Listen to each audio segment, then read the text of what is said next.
What's going on, my fellow Kino Lords? So this week I hit a milestone of gaining 10,000 subscribers on my YouTube channel, and I told everyone that once I hit 10,000 subscribers I would do a Q&A. I made a post in the community tab a few weeks ago asking everybody to comment their question there, and I recorded all the questions. I basically wrote down answers for all of them, and I'm really excited to do this video for you guys and answer all of your lovely questions.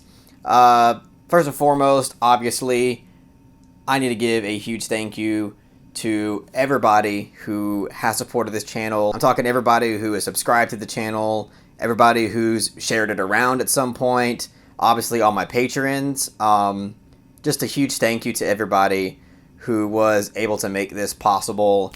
I know that 10,000 subscribers really isn't the craziest thing ever, but to me, it really means a lot, and to see me actually get to this point is really something, and I obviously wouldn't be able to do this without the love and support that all you guys have given me so far. Alright, so I'm just going to go ahead and dive into this. I'm going to start from the top, and if I somehow missed anybody's question by some horrible accident, please let it be known in the comment section, and I will do my best to answer that for you. So the first question of the video is from Def Jam Ice Cube Cat, and the question is, if you could be an extra actor somewhere, what movie would you like to be in? And if that role included one short line, what would that be? This was kind of an odd question for me because I don't see myself as an actor. This is not really something I've given any ounce of thought, but it's an interesting question, and the more I thought about it, I thought that perhaps I could be an extra in the film Irreversible, and after the pedestrian tells Monica Bellucci to take the underpass, I could be the extra actor that goes in there and tells her to turn around, don't listen to that bitch, and keep walking in the public eye. Next question is from Austin Nebbia, and they ask, are you equally as passionate about any other types of art? Visual art, immersive entertainment, like escape rooms, theater, music, etc., and what are some favorites of those? So, yes, I actually am into a lot of different forms of entertainment and art. Music is a huge thing. As I mentioned in my Frank review, honestly, throughout my entire life, I thought I was going to be a musician or a recording engineer or a producer or something that had to do with music. So I am hugely passionate about music. Video games is something that I was also huge on. I wasn't really into like first-person shooters or anything like that, but I really liked Zelda games. Still, Zelda's one of my favorite games of all time. Specifically, Majora's Mask, that to me is the best Zelda game ever made. Ocarina of Time is a close runner-up, but Wind Waker and Breath of the Wild are really high up there as well. And also traditional paintings. I don't know any of the names off the top of my head. I tell you, this one is my favorite, but I love a really well-made traditional painting. I could look at a great painting for a long time and just think about the craft, think about the meaning, and discuss it with other people. So, there's probably other things, but those are like the big three besides filmmaking that I really, really enjoy. And by the way, I didn't give you my favorites on music yet because there's somebody else that asked a more specific question on that topic. Next question is from Chris Brandt, which, by the way, is a $5 patron. I love this guy to death. I always look forward to his feedback and his comments. He asks, any plans for different sections or specials on your channel, like Asian Cinema October, Guilty Pleasure reviews, Criterion Blu-ray reviews, where you look at the picture quality, extras, cover art, ... So, yes, and honestly, I've kind of attempted this in the past with a few things, and I keep trying to attempt it, but there's just something wrong with me to where I just have such a difficult time keeping up with it. But I used to have a kind of a section and special on my channel called Breakdown of a Scene, where I would take a scene from a film, analyze it, and discuss the significance and how it relates to the entire film. I've done that for a few films. I've done it for Funny Games. I've done it for The Holy Mountain. I've done it for There Will Be Blood. I've done it for Brazil. And I'm hoping to, in the future, get back to doing something like that again. I also wanted to start doing this disturbing interpretation thing where I would take a really disturbing scene from an Arthouse film or just a horror film, and again do the kind of same thing, like play the scene and then talk about what the importance is and how it relates to the entire film. I did it with Antichrist. I did it with Irreversible as well. So again, this is something that I'm really trying my best to get back into, but I'm just so busy with not only patron stuff, but also just with new movies coming out and with work and everything else important that I got to do during the week, that it's just been really hard to squeeze in a lot of extra stuff. But I am trying my best to do it. This is why I wish I could just live off of Patreon, because if I made as much on Patreon as I did at work, I would never have to go to work, and I could just spend all my time pumping out a lot of interesting and more diverse content for you guys. But I am trying my best to do that, so I apologize if I don't have a lot of diversity on the channel. Okay, next question comes from Scott Irwin, and they ask, you once mentioned that you're a big fan of music. What are some of your favorite albums of all time? Keep up the great content as always. Love from Australia. All right, so we've got another fan and subscriber from Australia. So this is the reason why I saved my answer for favorite music and artists and stuff, because this lovely person asked that question, so I'm going to answer it here. I tend to lean into rock and metal, and specifically progressive rock and progressive metal. But I do like a lot of different forms of music. It's just if I could only keep one genre of music, it would be in that arena. But Fragile from the progressive rock band Yes is one of my favorite albums of all time. Mesmerize by System of a Down, one of my favorite albums of all time as well. I understand that Toxicity might be, objectively the better album, but Mesmerize just hits so close to home. It's the first album that I actually heard from them in its entirety when I was in middle school, and it still holds up really well. Love that album. Colors by Between the Buried and Me. I'm wearing a Between the Buried and Me shirt right now, and for those of you who follow my content a lot, you guys know that I'm always wearing Between the Buried and Me shirts. Between the Buried and Me, I can say confidently is my favorite band of all time. They're just extremely talented musicians, and the fact that they've been around since like the year 2000, and each album that they come out with is still like pushing boundaries and experimenting and doing something new is just insane to me. They just released Colors 2 the other day. I just mentioned Colors is my favorite album. Most people would agree it's their masterpiece, like their magnum opus. But they just released Colors 2, and I think that album is an absolute banger as well. But yeah, Between the Buried and Me, fucking love them. One of my favorite bands ever. Then you have The Wall by Pink Floyd. That's a great progressive rock album, one of the best. Fortress by Protest the Hero. Protest the Hero is another band that I absolutely love. I don't know if I've been huge on their last two albums, but everything up until then, everything from Keziah to Volition, I think is pretty incredible stuff. Boarding House Reach from Jack White. Guy from White Stripes making his own thing. Great album. Igor from Tyler, the Creator. I don't listen to a lot of rap and hip hop, but Tyler, the Creator is probably one of my favorites in that genre, just in terms of contemporary music.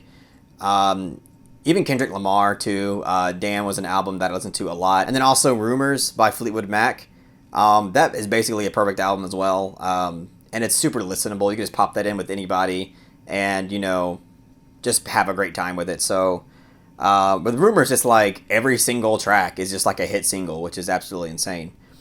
But yeah, I mean, I could go on forever because, again, I was pretty huge into music, but those are the ones that, came to mind. So the next question is from The Oncoming Storm, and he asks, which Blu-rays in your collection are your favorites, based on not just the film's quality, but things such as cover art, transfer quality, bonus features, etc. So The Oncoming Storm is a recent $5 patron. I really, really appreciate his support. And he supported the channel for such a long time too, so really cool dude. That's an interesting question, because that's another question that I never really gave much thought.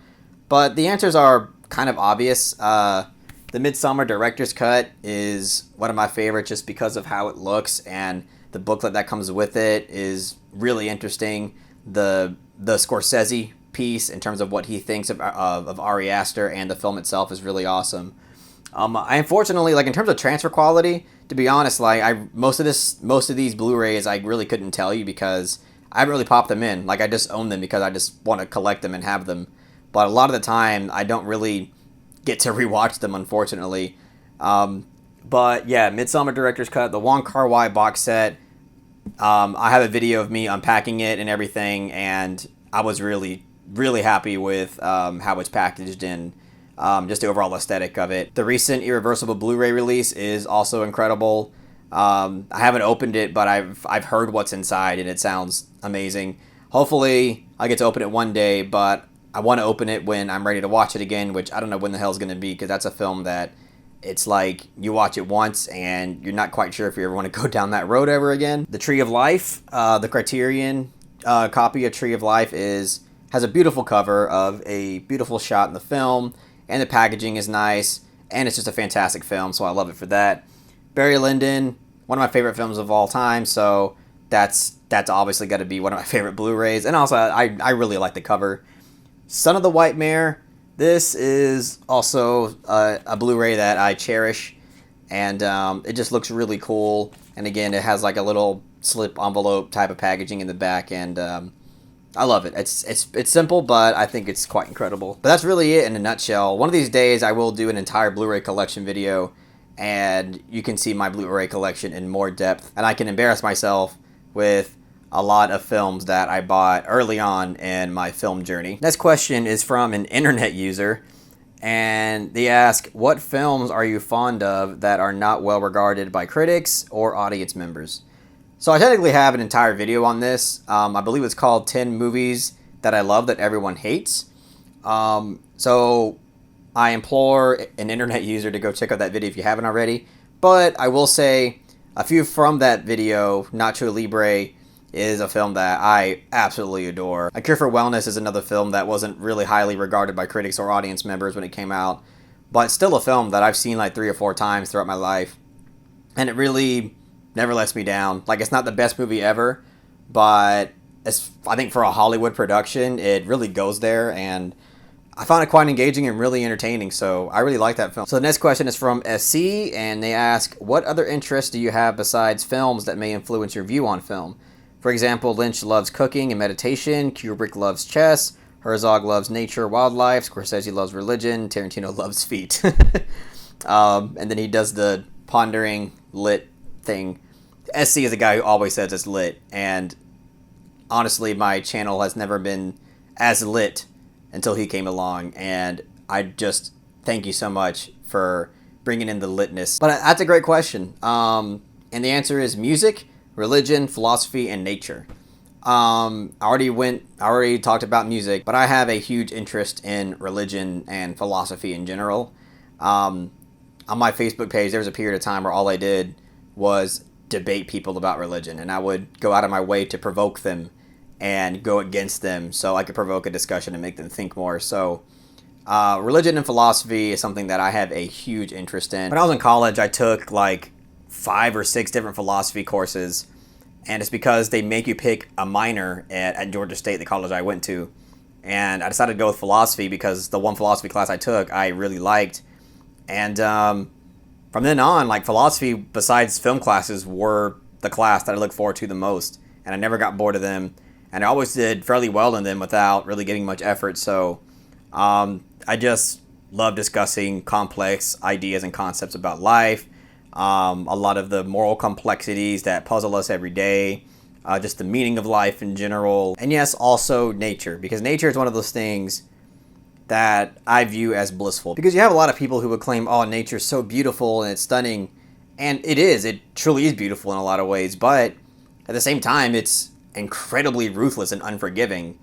And nature's one of those things that is neither good or evil. It's one of those things that it just is. Nature just is, and, you know, nature doesn't judge you. It's just an immovable force that it's one of those things that's like, you just can't do anything but respect, even when it screws you over, even when it gives to you. Just the aspect and the element of what makes nature I find incredibly interesting. And there's really not much else like it. But I'll move on to the next question. The next question is from It's Heafy. And they ask, since you are so passionate about cinema, have you ever made or thought about making films of your own? Yes. Perhaps it's possible that this person has not followed my content that closely, which is perfectly fine. But I am somebody who is aspiring to be a filmmaker. I have made 3 short films that I can at least say are presentable to show everybody. So they're on my channel. They've been on my channel for a while. I've made a playlist on my channel for them. One of them is called Affirmations. That was my first attempt at making an actual short film. And then you have Mercy and Snare. Snare is my most recent one that I made for high schoolers because one of my high school teachers reached out to me and asked me to make some entertainment for like a Halloween event, and that's what I made. But yeah, my ultimate goal in life is to be a filmmaker and to be able to be financially successful enough to live off of it. And obviously make enough living on it so maybe one day I can have kids and a family and everything. So the next question is from Corey Woods, and they ask, have you ever watched The Sopranos? If so, what are your thoughts, and are you looking forward to the new movie, The Many Saints of Newark? No, sir. I have not seen The Sopranos, embarrassingly enough. I've heard so much about this. I remember when I was a kid, my parents loved the show, but they obviously didn't let me watch it then, and when I grew up, I just never got around to it. I have an interest to watch it. It's just I don't really watch TV shows that much. There's only a few shows that aren't like animated comedies that I actually watched. But, you know, I unfortunately haven't watched The Sopranos, so The Many Saints of Newark is a film that, you know, I'm interested in, but I don't really want to watch unless I've seen The Sopranos, so that's my answer to that. The next question is from Jesus Perez, which everybody here famously knows as Perry Perez. Obviously, it goes without saying that I love that guy to death. He asks, what are some films that you are not huge on that you would like to give a second chance? This was an interesting question because I actually had to think about it for quite some time. First Reformed is one. That's a film that I really wasn't huge on and actually was quite disappointed by it when I first watched it in theaters, but that was the only time I ever watched the film, that one time in theaters, and I was very let down by it that I never really cared to rewatch it. But since that was apparently a very hot take, you know, perhaps I think giving it another shot after kind of knowing what it builds up to and what to expect, then perhaps there's a chance that I could like it more the second time. So I'd definitely give that one a second shot at some point. Before Sunrise, not the first one because the first Before Sunrise, I know that a lot of people love it, but I have a review on it and everything, but that was a film that I didn't like at all. I mean, I won't say at all, but there was a lot more things that I didn't like about it than actually liked. But I would like to give the film a second chance in the sense that I would like to watch the sequel Before Sunset. I think that, I think it's fair enough for me to say, well, maybe the first one didn't do it for me, but maybe there's some kind of growth in the second one that I can get more on board with. So one of these days, I don't know when, I would like to watch at least Before Sunset and give the Before trilogy a second chance. And the last one, maybe. Now this is a strong maybe. Maybe Spring Breakers, because that's a film that I hated when I first watched it. But again, like, I watched it when it first came out, so I was a lot younger than I am now. And I don't know. I think, again, kind of like if I go into it with an expectation already, knowing what it's going to be, then perhaps, you know, perhaps there's a chance that I could actually, at the very least, not hate it as much as I do. Especially now that I know who Corinne is. I've seen Gummo, and I actually really like Gummo. Then maybe I could appreciate Spring Breakers a bit more. But still, as of now, I really don't like that movie. All right, the next question is from Mitchie D, who is also a friend of mine from Australia. He's also a $50 patron, and he's one wholesome son of a bitch, and I really appreciate his company in the Discord chat and his support in general. He asked, when are you coming to Australia, you fair dinkum kaba? I don't know what that means. He probably said something really insulting, but whatever. But seriously, what are some of your favorite films you've seen this year that were patron requests? All right, you know, luckily enough for you, Mitchie, two of them are actually from you, which is Once Upon a Time in America and Once Upon a Time in the West from Sergio Leone. Those are two films that I am so happy that I watched because I really loved them. I have reviews for both, obviously. And then you have The Good, the Bad, and the Ugly, which is from Perry, and you have Certified Copy, which is also from Perry.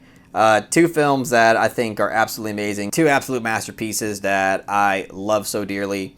And Persona, which I believe is also from Perry. So, yeah, like, those are the films that, like, it's possible that I could be missing one, but these are the films that I was like, damn, like, these are such amazing pieces of filmmaking that I am just so happy that I watched. I'm so happy that I have people like Perry and Mitchie and all my other patrons in my life, and even all my subscribers who are always recommending me films to watch, that are introducing me to new films all the time. So I appreciate everybody for doing that. So the next question is from Thomas Crosa Hall, and he asks, in your Soy Cuba review, by the way, in which I found your channel, you said that you speak Spanish pretty well.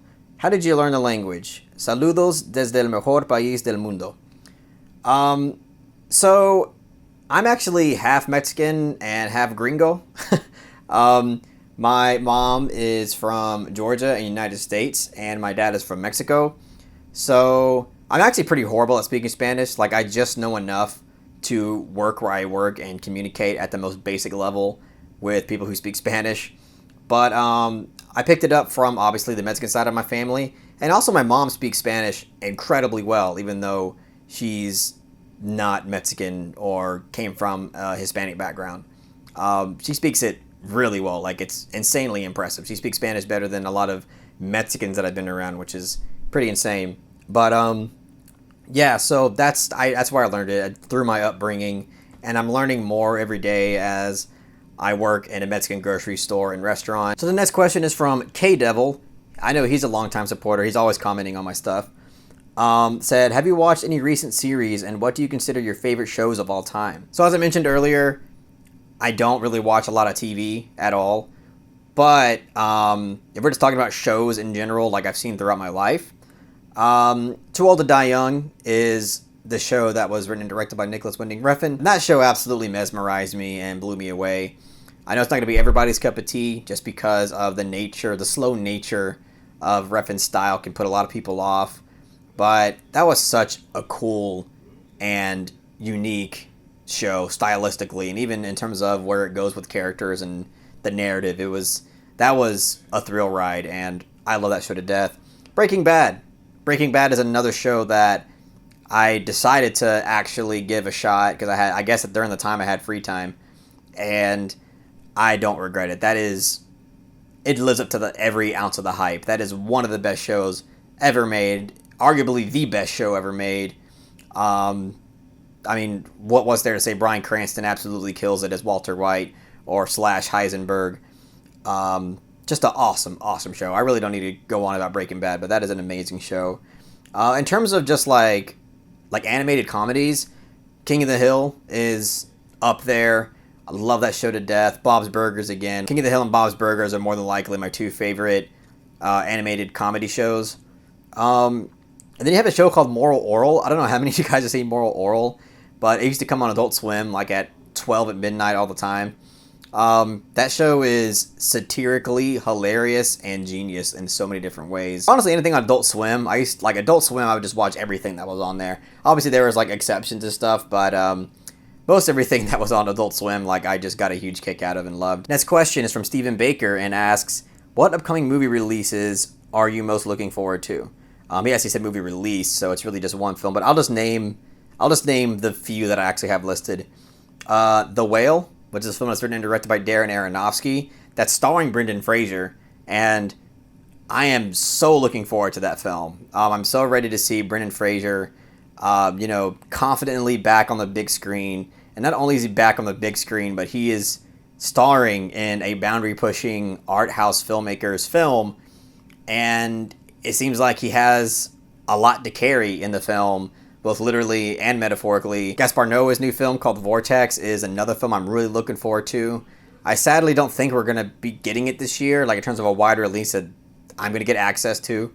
But it's a Gaspar Noé film that's surprisingly getting, unanimously fantastic reviews, which is kind of unheard of for a divisive filmmaker like Noé.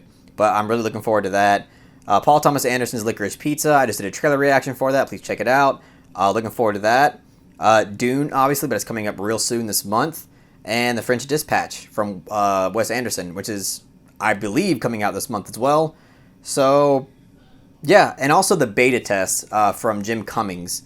A lot of people don't really know about Jim Cummings, but he's made Thunder Road and The Wolf of Snow Hollow. Thunder Road is an amazing film. Jim Cummings is one talented guy on and off screen. Wolf of Snow Hollow is also a very entertaining film as well. Not as good as Thunder Road, but still an effective, entertaining film. So I'm really looking forward to beta test. It seems like it's going to be a great time. So the next question is from Jad Alok. I'm very sorry that I butchered that. He asks, thoughts on commercial versus artistic films? Okay, so in my personal opinion, just my personal taste, I appreciate and gravitate more towards the artful cinema, like art house films and films that are defined by the personality behind the camera and really taking those risks to make things that are unconventional. And it's mostly just because I just get so much more out of those films, and I'm a lot more inspired by them, and they provoke a lot more creativity. But that doesn't mean that I can't enjoy a commercial film. I think there's plenty of ways a filmmaker can go about making a commercial film that can be really effective and also inspiring. And ultimately, I do think that there is something special about films that are able to reach a larger audience. And honestly, some of my favorite filmmakers of all time, like Scorsese and Kubrick, I think the reason why, not the only reason, but one of the many reasons why they're my personal favorites and respect them so much as filmmakers is because they're able to reach such a giant audience without really compromising so much of their own personality and style behind the camera. These are filmmakers that are able to make commercial films that not only critics and art house film lovers really love, but also your casual audience member can really love. And, if we don't have films that, are incredibly artful and reach a giant audience, we're less likely to bring people into the art form and make them realize how special filmmaking is as an art form. So that's why I respect it so much when there's an art house film at its core that's able to reach a giant audience and kind of, introduce new people to the magic that is cinema. But I also really love my really weird and out there art house films that were more than likely turn off 90% of casual moviegoers. But yeah, that's I guess my answer to that question. Like, I wasn't sure if that's what you were asking exactly, but that's just what came to mind when I heard that question. So the next question is from Rob M.A. and asks, what film do you wish was on the Criterion Collection? So I actually have a whole video on that. It's top 10 films that demand Criterion releases. Please go check out that video. It was actually pretty damn popular. I was impressed by how many people clicked on that video and really liked it. So the next question is from Vans for Menu, and they ask, do you own Blue Velvet yet? No, and I don't know if I ever will. For those of you who don't know, that question is basically a reference to the fact that during every Criterion Hall video that I put out there, I always put Blue Velvet in the stack of maybes and then never pick it. I had to put Blue Velvet back again. Blue Velvet's going back. By the way, I had to put back Blue Velvet to get this, so sorry, David Lynch. So the meme of Carlos putting back Blue Velvet is going to currently live on into infinity. At this point, I don't know if I'm putting Blue Velvet back because I genuinely prefer another film over it, or if I am just desperate to keep the meme alive. Next question is from Luis Felipe, and he asks, what was your favorite movie to review? Once Upon a Time in the West recently was honestly a blast to review, and honestly that's probably one of my favorite reviews I've ever done. And it's not really a review, but it's a video that I made.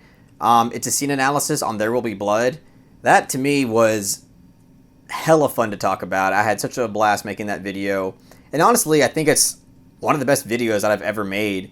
And I don't know how many of y'all out there have actually seen it, but I implore everybody watching this video to go check that video out. I'm really proud of that. I don't really say that often about my videos because I think 90% of the shit I make is just straight cringe, but that video I'm actually really proud of, and I would like to see more interaction with that video and hear what you guys think. And this question is from Pain Raven. Pain Raven is a $5 patron, and he is also known as I'm a Piece of Garbage on the Discord chat. But he came out here fucking hot with 3 questions. He first asked, how did you fall in love with cinema? Or he said fell in love with cinema. See that? That's exactly why he's a piece of garbage. Doesn't know how to type.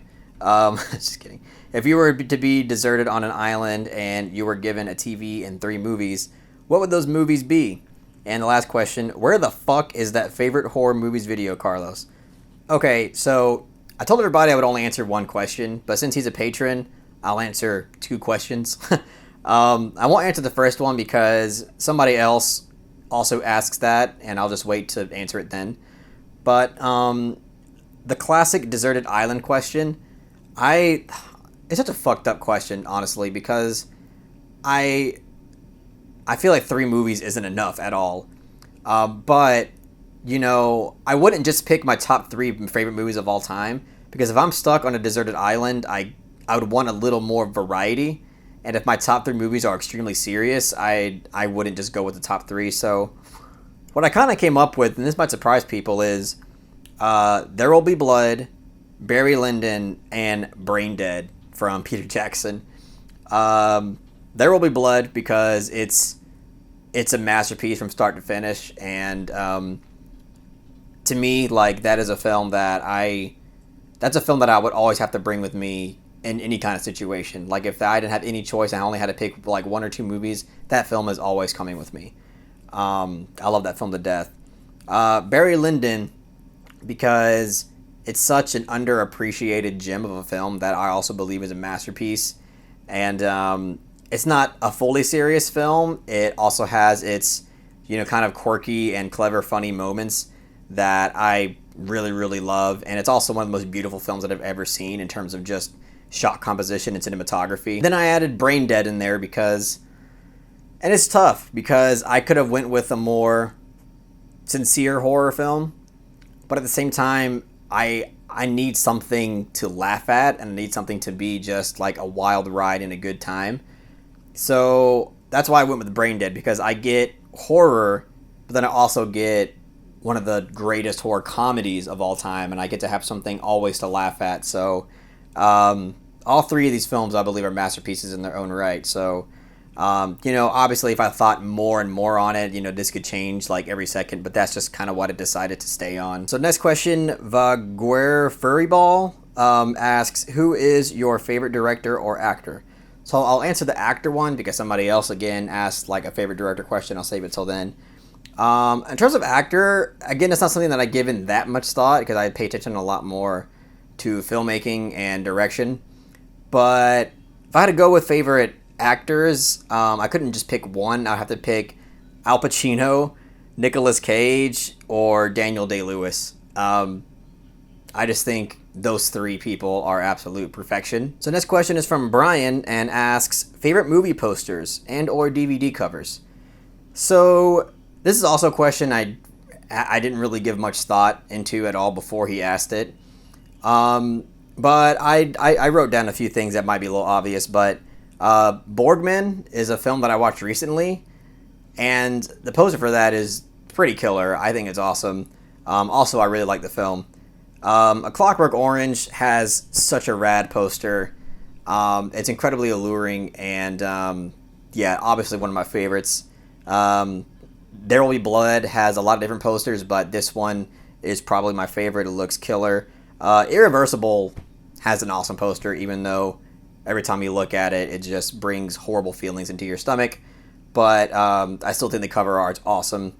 And my movie Snare has a pretty fucking cool cover. I mean, I'd say so. Huge thanks to my partner Jen, who was able to whip that up for me like in 2.5 seconds. I don't know how she did it, but it happened. So next question is from Cinema Ethan and asks, where does most of your heavy criticism from the Before trilogy emanate?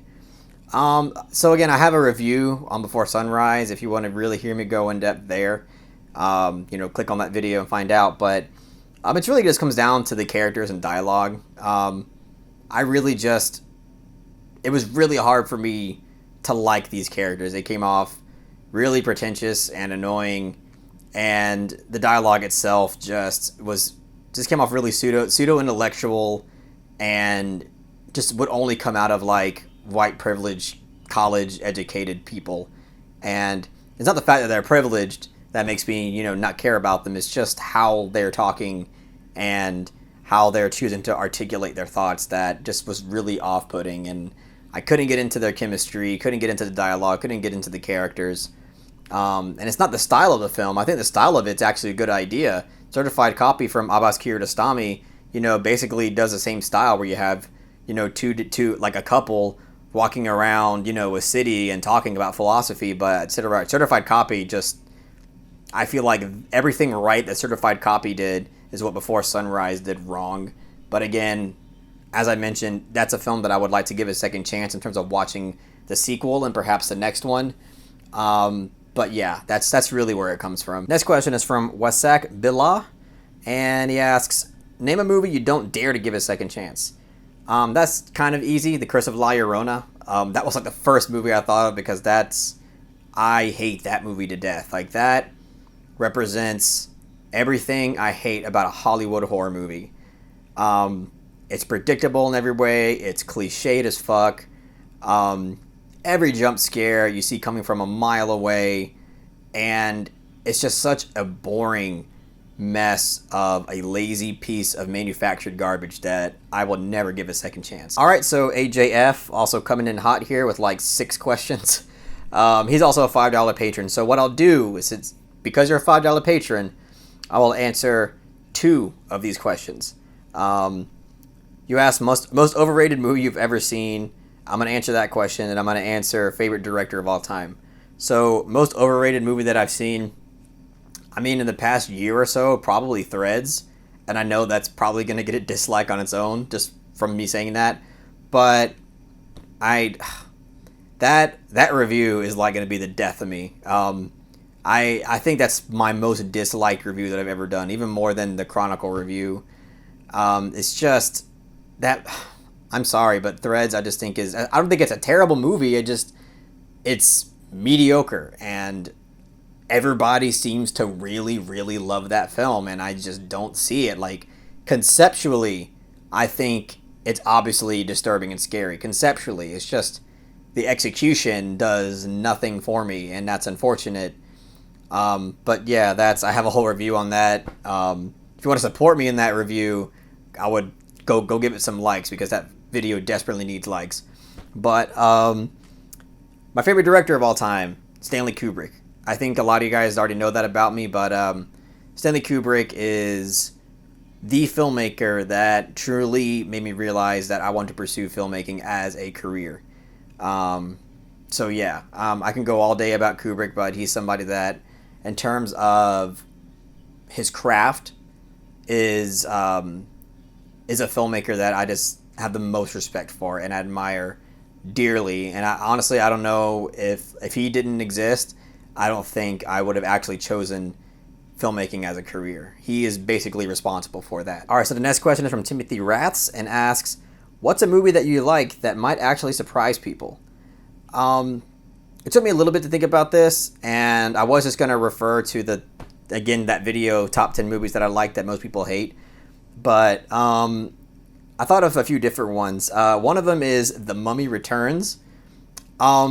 I know it's a bad movie. I know nobody has to say it. I know it's a bad movie, but it's a movie that I grew up with. I have a lot of nostalgic value to. And it's one of those movies that it really does have that so bad it's good effect. Like, I know there's people that say that doesn't exist, like it's either good or it's bad. But it's one of those movies that is so silly and some moments so poorly done that they are genuinely entertaining. And there's also parts of it that are actually genuinely entertaining. So again, it's a very biased point of view, but that is a film that I actually like for my own reasons. And a more recent film was Gretel and Hansel. I think most people were surprised that I actually liked that film, because I do. I think that's a pretty effective piece of filmmaking. Again, I have my issues with it. A lot of it has to do with expository dialogue, but overall, like, the direction of that film was absolutely killer. And the aesthetic direction is, again, it's just really, really great stuff, and it's actually quite inspiring. So yeah, that's another one. All right, so the next question is from John World, and asks, what do you think the future of cinema will be like? So honestly, I just think what you're seeing happening now is basically going to be the way for a long time. Streaming is becoming obviously a lot more prevalent than ever. And the pandemic just like sped that process up like crazy. And I'm not one of those people who think that like theaters are just going to go obsolete. I think theaters will always have a place in the cinematic experience. As I don't think we're ever going to get rid of theaters. There's just that to me just seems implausible and impractical. People are always going to want to experience films on the big screen, plain and simple. But I do think that that streaming has the potential to definitely just make a lot more money than theaters in general, because it's much more accessible. People, especially nowadays, are not really wanting to go out, and I think the pandemic is changing a lot of people's perspective on going into big crowds and stuff. So, and I honestly don't really have that much of a problem with that. Like, I'm perfectly fine with streaming being like the new mainstream way of watching a movie. Not for everything, of course, but at least where I live, like I have a lot of anxiety when going to a theater. Not only for like crazy mass shooting issues, even though I know the probability of me getting shot in a mass shooting in the theater is like extremely low, but I can't help it. Like I get that kind of unwarranted paranoid anxiety from that. But secondly, it's actually mostly because I just have a problem with audience reactions. I dread going to a theater and then having somebody in the film or having a group of people come in and just totally ruin it by being obnoxious and loud. I've had so many bad experiences. I mean, there was a period of time where basically every time I went to the movies, there was some asshole jerk off in the theater ruining it for me. So I do actually love the idea of me being able to sit in my house and watch a film, especially like a horror film, where I don't have to worry about anybody ruining it for me. Horror films just attract the worst kind of people. But so I'm not even like somebody who tries to put a stop to streaming. I actually kind of like the idea of streaming a film in the comfortability of my own home. But obviously the theatrical experience is unmatched. But I hope that one day I just get super rich and just build my own home theater, and I always stay in my house like the hermit shell crab that I am. The next question is from triple star quadruple question mark. It says, love from India. Why are you not reviewing Indian films? There are really good films releasing every year. It will be nice to know a foreign cinephile's honest opinion on our films. I am more than willing to give you recommendations. Also, have you seen Twin Peaks? I don't know why I haven't seen really any Indian films, and I'm deeply sorry for that. I watch what a lot of people request and recommend, and I don't get a lot of requests and recommendations for that. So I'm sorry, but that's just been the way it is. But yeah, I would love to have you in the comment section recommend me, all the Indian films that you would like me to see. I will say that my partner, she showed me a film called The Bandit Queen that she said she watched in high school and really liked, and I watched it maybe half a year ago, and I thought it was a pretty great film. I mean, yeah, it's shocking and it's kind of hard to watch in a lot of different ways, but it's really effective and a well-made film. That's one. I know that you have the Apu trilogy, but that's a more popular kind of film. I can't pronounce this Indian filmmaker's first name, but the last name Ray, I know he's really popular. He has a few films on the Criterion Collection that I've been curious to check out. But yeah, man, let me know in the comment section what films you would like me to watch from India. And in terms of me seeing Twin Peaks, no, I have not seen Twin Peaks. I've kind of made it my mission to watch the show and then watch the movie, so that way in November I can actually pick up Twin Peaks on Criterion. So I'm doing my best to get to it, guys, and I deeply apologize. So the next question is from Tommy Brophy and asks, is Yee Yee closer to a 6 or an 8? For those of you who don't know, Tommy Brophy is always busting my balls about me giving Yee Yee a strong 7, because a lot of people consider that film to be a masterpiece. But I'll obviously it's closer to an 8 because I gave it a strong 7. But you're always gonna haunt me with this, aren't you, Brophy? So the next question is from Sir Sprogmonkey. Love this guy as well. He's always in the comment section and always giving me feedback. Really appreciate this guy. He also might be from Australia. I don't know. Maybe I'm just being racist because he has a kangaroo in his avatar. I don't know. He asked, do you have plans on making a full-length film in the future? Yes. I'm sorry that I kind of got to that one later because somebody else asked it previously. But yes. Next question from Zach Humphrey, and he asks, what films do you hate on first viewing but now love after multiple rewatches? The honest answer is that that's never happened. That's never happened to me. I've never watched a movie and then just like hated it and then rewatched it and was like, I love this movie. That's never happened to me, and I'm not saying that to be arrogant or to make it seem like, you know, I'm better than anybody, but I just never had that happen to me before. Now, what I will say is that I've watched a movie, only liked it a little bit, and then rewatched it, then I like it a whole lot more. That's definitely happened. I've also watched a film and, you know, just thought it was like mid-tier, and then rewatched it, and then actually don't like it at all. I will say, though, it's probably going to piss people off, but Stalker, that review, I was honestly, like, first of all, Stalker's a film that a lot of Kino Lords and a lot of cinephiles love to death. They love that film. They love Tarkovsky in general. But I was very lenient in that review. And that is a film that I do feel like I kind of forced myself to like a little bit. And it could have been just because I was a bit scared of the reception I was going to get from it. Or just because, you know, I didn't want to make it seem like, you know, I didn't have the kind of brain or the intellectual capacity to appreciate a film like that. But with time, I could actually say that I don't really like Stalker all that much. Like the highest grade I'd probably give it is like a 6 maybe. I know it's a hot take, and I really shouldn't be saying these hot takes in a Q&A, because that's just asking for dislikes guaranteed.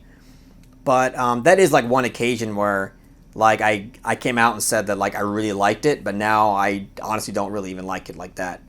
So there's one answer. So Michael Karingi asks, what movies have changed your life? Either change your perception of yourself, the world around you, or your place in the universe. So A Clockwork Orange changed my life in the way that was like the film that not only disturbed me to my core in a way that I just never experienced, but introduced me to a film and a filmmaker that I just had so much appreciation for because of the amount of creativity, originality, and uniqueness he brought to the table in terms of his vision. That was such a unique experience for me, and the film itself has such a unique approach and style to it that it changed me in the sense that I was kind of moved by the film, but also in the sense that it was a film that made me realize I want to at least pursue and attempt filmmaking as a career choice. Surprisingly enough, Into the Void, Gaspar Noé film, changed me in a way, even though I'm not even that crazy about the film. I think I gave it a strong 7 in my review for it. But it's a film that I watched early on. It's a film that I watched, I believe, in 10th or 11th grade. But it's a film that changed me in the sense that I was like, shit like this exists. Like, people fund this kind of level of boundary pushing cinema. Like, it was just baffling to me that something like this would get funded and put out there. It made me realize this whole, you know, out there subculture of art and filmmaking that I did not know existed, and it kind of gave me the confidence and the push to explore more films that were this boundary pushing. So it changed me in that way, and also in terms of like the theme and the presentation of how it presents the afterlife and stuff. I thought that was really interesting. I won't say it moved me or anything, but it definitely got me thinking about the afterlife in perhaps a way I didn't think about before. And also A Ghost Story, one of my favorite films of all time. That's a film that kind of goes without saying, but the emotional aspect of that film, the thematic conveyance I found it really existential, and one of the more emotional films that I've ever seen in my entire life. It's one of those films where you just play the score and I'm already just breaking down in tears. It's a film that I've only watched once or twice, and it's just because like it's gonna break me. That's really the last one I have for that question. Great question, by the way. I love the question. Next question is from Aspergersaurus, and they ask, what are some early memory films that remain among your favorites? So I have them listed here as Jurassic Park, one of the best blockbusters ever made. I watched it as a kid so many times, never gets old. Even now I watch it, never gets old. Fantastic film. Cats Don't Dance, which is, again, an early memory film that I gave it a rewatch like a year ago, and I think holds up incredibly well. I tried to show it to Perry. He didn't like it that much. But it's a film that still resonates with me quite a bit.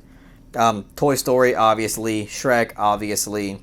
The Three Caballeros, which is a film that I'm not sure if any of you guys have heard of, but it's an early Disney film starring Donald Duck and two other birds that are from a different part of the world.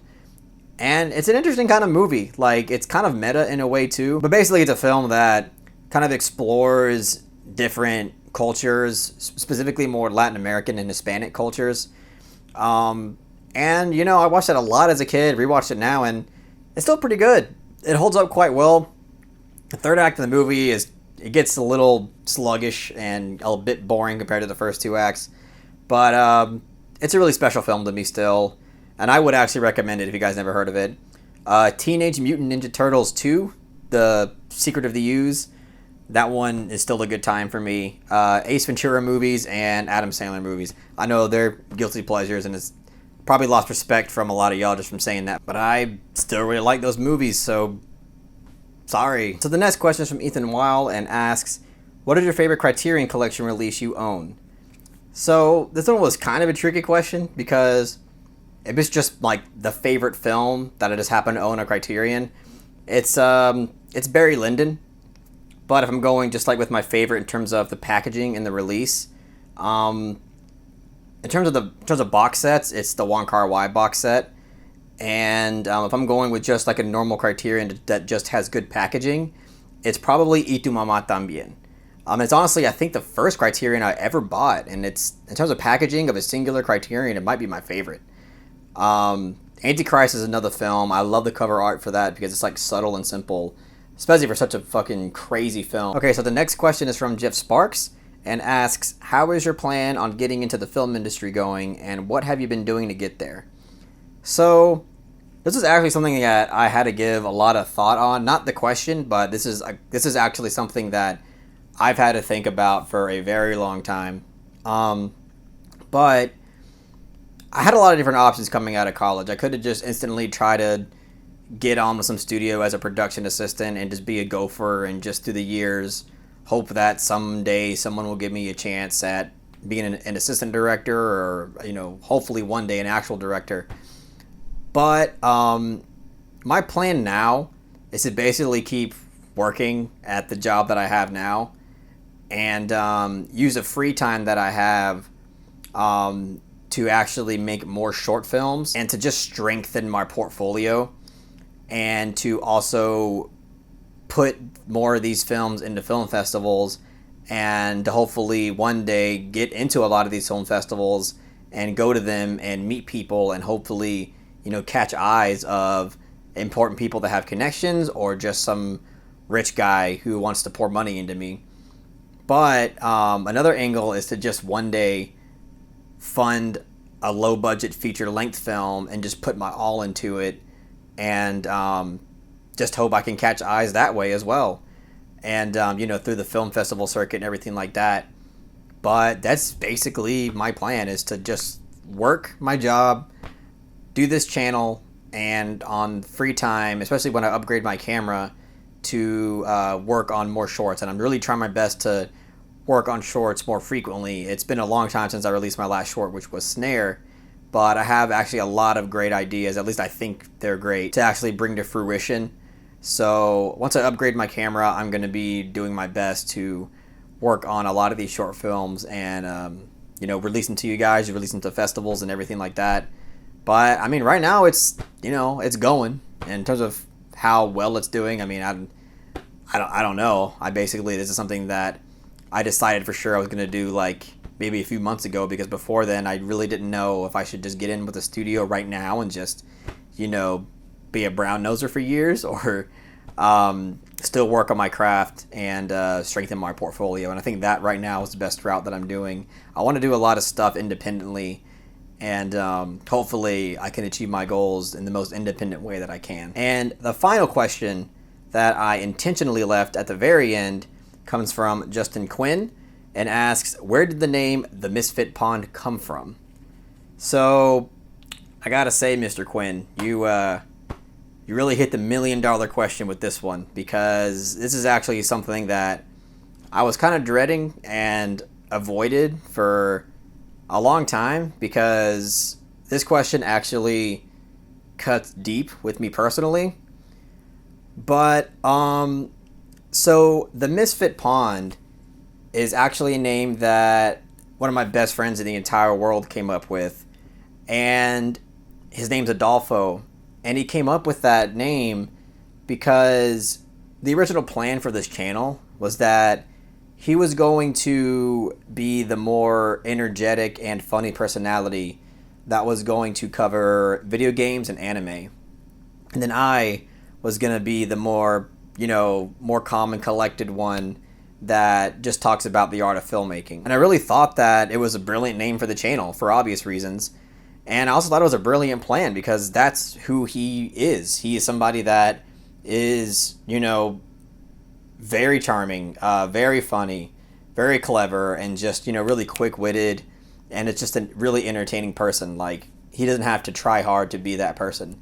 And, I consider myself to be, more calm and collected, and, more cringy and everything. But I just thought, the name fit our approach to the channel perfectly. But, unfortunately, Adolfo had passed away. He unfortunately lost a hard and long-fought battle against depression, and he's no longer with us. And he only got the opportunity to make one video. It's the second video ever uploaded on the channel, and it's about Final Fantasy, the new Final Fantasy game that was released at during that time, and that's him. So that's basically after what happened. I had an important decision to make after that point.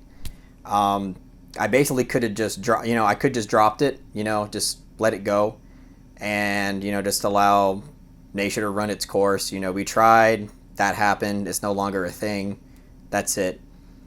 Or I could have still held up my part of the bargain and just kept the channel going, and that's what I decided to do, and that's why I'm here talking to you guys. And so it was not a fun time, and it was incredibly difficult for me to continue to upload on the channel during those times.